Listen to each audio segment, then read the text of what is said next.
He wants us to know that in this room where we don't feel anything but the presence of death and sorrow, there is the presence of God and grace in the midst of the churning waters. Your footprints were hidden. You led us by the hand of Moses and Aaron. Right when we were looking for fireworks of divine action, a display of divine power, you made your presence known through ordinary people around us. I was preaching in a church near Washington, D.C. It's a congregation that every Sunday they have somebody from the congregation come and say a word about what God has done in their lives. On the Sunday that I was there, the young woman who was doing this was a professional dancer, a ballerina in the Washington, D.C. area. And you could tell when she got up there she was more comfortable as a dancer than a speaker. She was trembling as she spoke. But what she said was, I was raised in this church.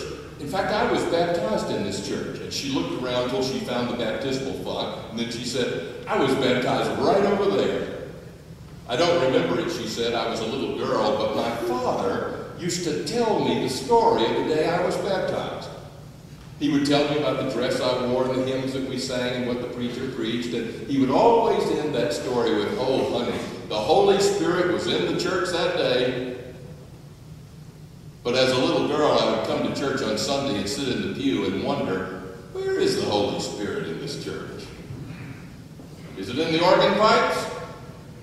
Is it in the rafters? Is it in the stained glass? Where is the Holy Spirit in this church? Then she said, as many of you know, I lost both of my parents last winter in a single week.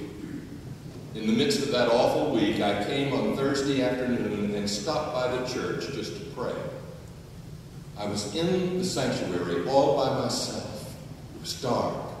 I was in the back and I was crying and praying.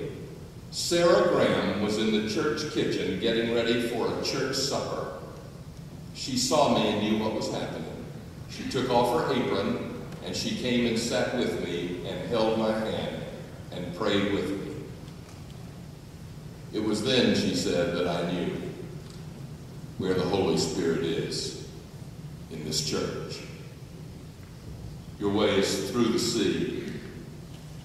Your footprints were hidden. You came to us through Moses and Aaron. My friend Will Williman, who's the bishop of North Alabama, was having a terrible day early in his ministry.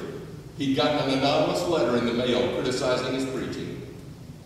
He'd gotten some discouraging phone calls during the day, and he had a terrible officers' meeting at night. They voted down everything he proposed.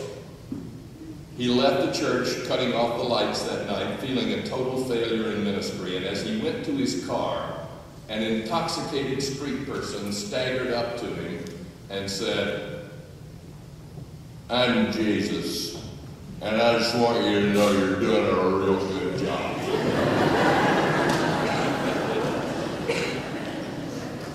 He went home that night and said, Patsy, I've had the worst day in my ministry. He ticked off the things that had happened. He said, and to top it all, an intoxicated man said he was Jesus, and that I was doing a good job. And Patsy said, how do you know that wasn't Jesus? Your way's through the trouble. Your footprints are hidden. And you come to us in the unlikely faces of Moses